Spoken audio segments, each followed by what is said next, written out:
sais pas. Aucune idée. Peut-être pour mieux digérer. Ça a l'air plus joli, ça a l'air plus cool.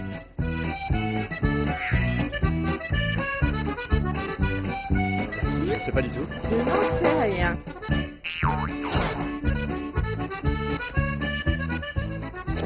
C'est un pays que j'aimerais connaître. C'est sûr que j'irai un jour dans ma vie en Chine.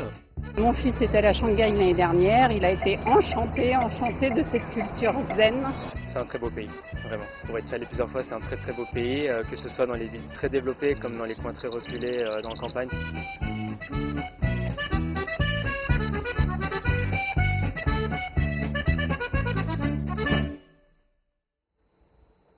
Mesdames et messieurs, bonjour et bienvenue dans notre rubrique « Pourquoi la Chine ?» Récemment, nous avons reçu une question d'une téléspectatrice, Aminata Langan. La voici. L'alphabet chinois se compose-t-il de 26 lettres? Alors la réponse est non. Il n'y a pas d'alphabet en chinois. C'est une langue qui s'écrit avec des sinogrammes, avec des caractères qui s'inspirent d'images. Donc il faut savoir que l'écriture de ces sinogrammes n'indique pas la prononciation. Ainsi, dans l'apprentissage du chinois, il faut à la fois maîtriser l'écriture, à quoi ce caractère ressemble, et la prononciation propre à celui-ci. Ce dont notre amie Aminata parle, c'est en effet du système de transcription phonétique qui consiste en une romanisation de la prononciation du chinois pour faciliter l'apprentissage des sinogrammes. Dans l'histoire, plusieurs systèmes de transcription phonétique ont été inventés. Le plus ancien a été le fantie, un découpage syllabique qui est, selon des recherches, existerait déjà sous la dynastie des Han entre 202 avant Jésus-Christ et 220 de notre ère.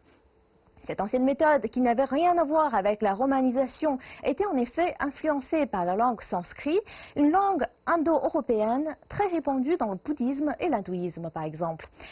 Cette méthode indique la prononciation d'un caractère en deux sinogrammes plus simples et familiers, en ramenant la consonne initiale du premier caractère et la voyelle du deuxième.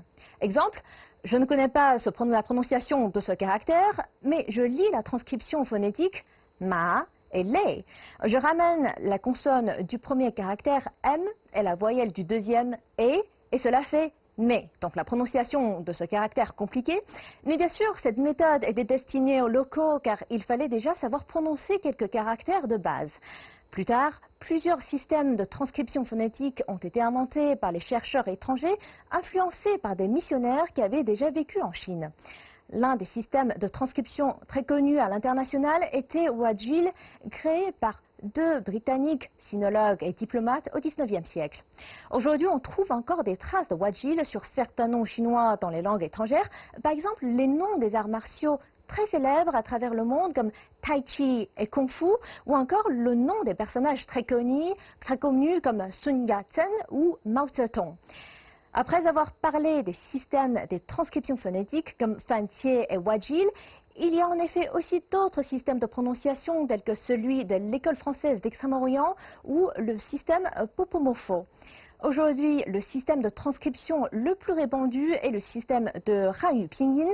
Les étrangers et même les enfants chinois commencent à apprendre à lire à l'aide du pinyin pour bien apprendre le mandarin. Ce système qui constitue la première leçon de la première année à l'école pour enfants leur paraît difficile.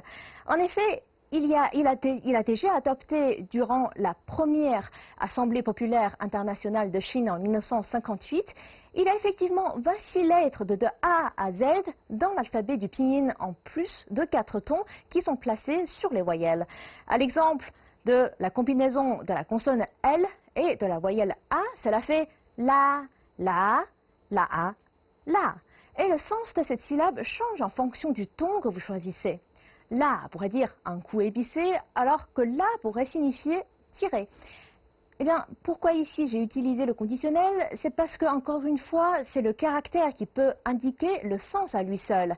La, en quatrième ton, pourrait signifier épicé, ou le fait d'oublier quelque chose, ou encore de la viande fumée.